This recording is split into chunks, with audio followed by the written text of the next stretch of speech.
Hi writers! Today we are going to learn about how to be an awesome writing partner and giving feedback that every writer will appreciate. The first thing I want you to do is grab your notebook and a pencil and get ready to take some notes, try some things out. Hit pause until you are ready to continue on with the lesson. Okay, today we are going to be talking about giving meaningful, positive feedback. We're at the end of our writing unit. We are celebrating, and we really want to give feedback to each other that will help everyone feel really great about their pieces. And sometimes when we are giving each other feedback, we say, "That was great, good job." But we really want to be as specific as possible to provide them with meaningful feedback that really points to those gems that are in their writing. So that's what we're going to learn how to do today. So open up your notebook, and what I'm going to do is I'm going to teach you 3 different ways that you can give feedback to each other without saying, "That's good, that's great, way to go." This will help you provide specific feedback so that we can celebrate each other. So here's tip number 1, okay? And I put it on a Post-it, and it says, "The beginning of your piece is blank because you blank," okay? So sometimes we want to help, we want some help in noticing how a writer created the beginning of their piece. And this is a great sentence starter that will kick you off noticing the beginning and getting excited for the writer about how they started their piece. Okay, that's number 1. Here's tip number 2. This one says, "I noticed the way you blank," where it says blank. So that one's really open-ended. So you want to write that one down also. And then you can notice different things about the piece and then just make sure that you point out very specific words. Okay? And then the last one I have says, "Your use of words like blank and blank help me visualize blank."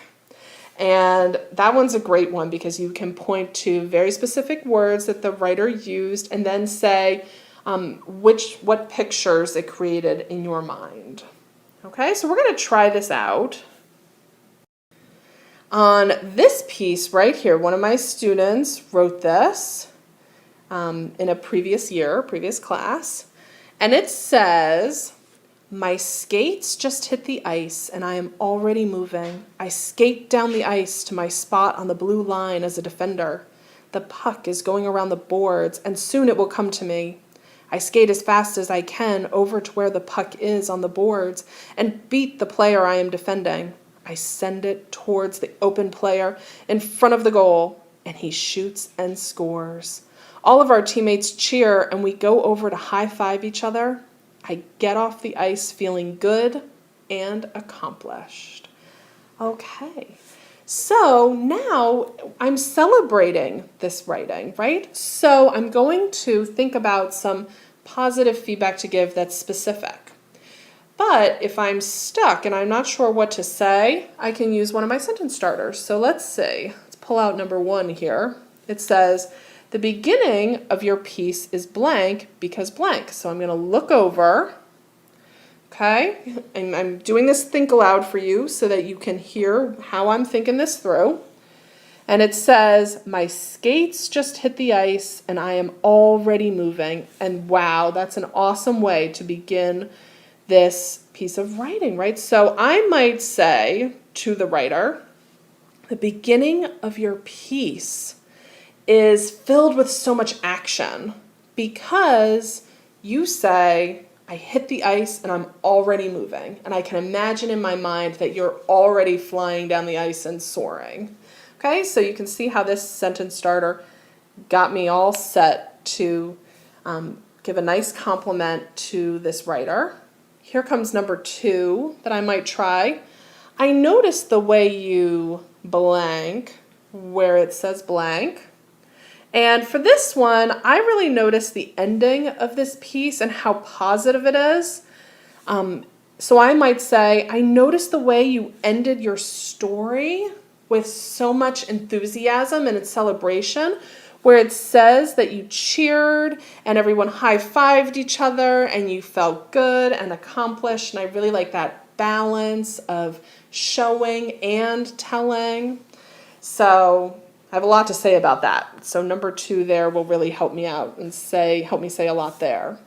So what I want you to do is try number 3 here with this piece. I want you to go ahead and write this down in your notebook. I want you to start with your use of words like, and then give it a go, see what you think. I'll scooch my Post-its over a little bit so that you can see the entire piece here.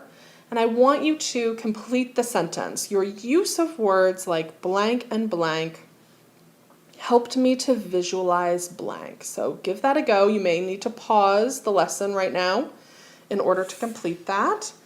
And when you're finished, then hit play again. So now that you've tried this strategy, I hope that these 3 ways, these 3 sentence starters will help you celebrate another writer's piece of writing. And whether it's working one-on-one with your writing partner or in a small group or with the whole class, now you have 3 different ways to provide specific feedback to the writer. Okay, I can't wait to celebrate with everyone, and I'm really, really looking forward to hearing everyone's thoughts. Don't forget to bring your notebook to class to make sure that you have these 3 ways to give feedback in class. Okay, great job.